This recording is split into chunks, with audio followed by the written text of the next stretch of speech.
পড়লাম।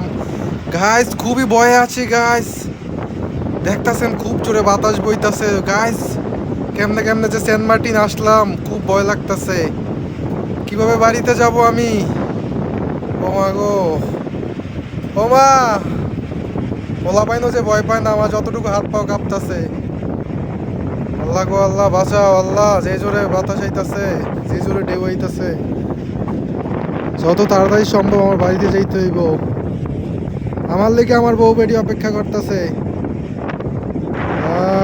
আমি ভিডিও করতেছি, যেন আমার কিছু হইলে ভিডিওগুলো তাদের কাছে যায়। যাই হোক, ছোট বাচ্চাটাও ভয় পায় না, কিন্তু আমি ভয় পাইতেছি। দেখেন কিভাবে ছাগল নিয়ে খেলতেছে, জেলেরা মাছ ধরতেছে। ঢেউ একটু কম আছে এখন, মাঝে মধ্যে ঢেউ প্রচুর বাড়ে। এগুলো দেখলে কি ভালো লাগে? যে কোনো সময় বৃষ্টি হওয়ার সম্ভাবনা আছে। আর বড় কথা হচ্ছে যে জেলেরাও কিন্তু আস্তে আস্তে চলে আসতেছে, ফিরে আসতেছে। তারাও ভয় পাইতেছে। তারা যদি এইখানে থাইকে ভয় পায়, তাইলে তো আমার জন্য ভয় কিছুই না। আমি তো আরো আগেই ভয় পাই। সেন্ট মার্টিনের সর্বশেষ পরিস্থিতি কিন্তু খুবই ভয়াবহ। আর সেন্ট মার্টিন যাওয়ার রাস্তা এখন বন্ধ আছে, সেজন্য সেন্ট মার্টিনে যারা বসবাস করে কয়েকদিন তাদের সাথেই থাকতে হবে।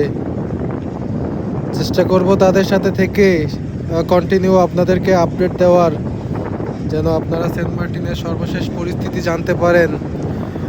সর্বশেষ মুখ দিয়া খালি এটাই বার হইতাছে, ও বাইরে ভাই, বাসাও আমারে ভাই, কেমনে কেমনে আইয়া ফলাম গো, ও বাইরে ভাই।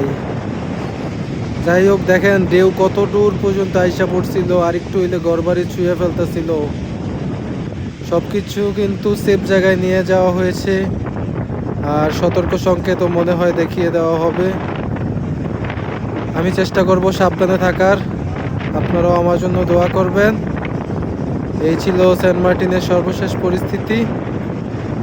আর পরিস্থিতি আরও ভয়াবহ হতে পারে, আমি আমার আনুমানিক ধারণা দিয়ে বলতেছি। যেহেতু সকালের দিকেও খুব ভয়াবহ পরিস্থিতি ছিল, এখন একটু কমছে। দেখা যাক কি হয়। সবাই ভালো থাকেন, সুস্থ থাকেন। আল্লাহ হাফেজ।